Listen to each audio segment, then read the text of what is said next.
Hi all சிம்பிளாக 4 ஸ்டெப்பில் road side காளான் எப்படி செய்யலான்னு பார்க்கலாமா? அதுக்கு ஃபஸ்ட்டு ஒரு பேசினில் மஷ்ரூமும் முட்டைக்கோஸும் ஒரே அளவு எடுத்துக்கோங்க.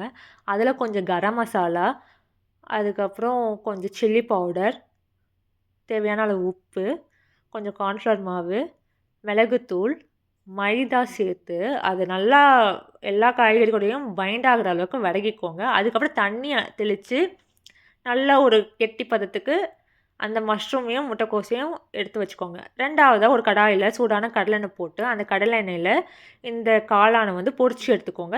3வதா வந்து இந்த கார்ன் பொரின்னு சொல்லுவாங்களா, அதையும் வறுத்து எடுத்துக்கோங்க. 4வதா ஒரு கடாயில் எண்ணெய் ஊற்றிட்டு அதில் வெங்காயம், பச்சை மிளகா, கொஞ்சம் இஞ்சி பூண்டு பேஸ்ட் போட்டு நல்லா வதக்கிக்கோங்க. ஒன்ஸ் அது கொஞ்சம் நல்லா வதங்கின பிறகு கொஞ்சம் கருவேப்பிலை சேர்த்துட்டு அதில் கொஞ்சம் மஞ்சத்தூள், மிளகாய்த்தூள், கரம் மசாலா தூள் போட்டு எல்லாத்தையும் சேர்த்து நல்லா வதக்கிக்கோங்க. அதுக்கப்புறம் தக்காளி சேர்த்து வதக்கிக்கோங்க. நல்லா வதங்கின பிறகு கொஞ்சம் தக்காளி சாஸ் சேர்த்து நல்லா வதக்கிக்கோங்க. கொஞ்சம் தண்ணி சேர்த்து லைட்டாக கிளறி ஊற்றிக்கோங்க. அதுக்கப்புறம் சைடில் ஒரு சின்ன கிண்ணத்தில் சோள மாவும் கொஞ்சம் தண்ணியும் சேர்த்து பேஸ்ட் மாதிரி எடுத்து வச்சுக்கோங்க.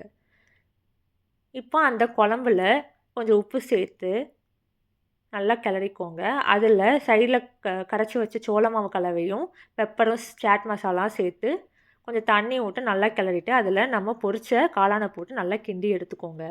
அதுக்கப்புறம் கடைசியாக கொத்தமல்லியை தூவிக்கோங்க.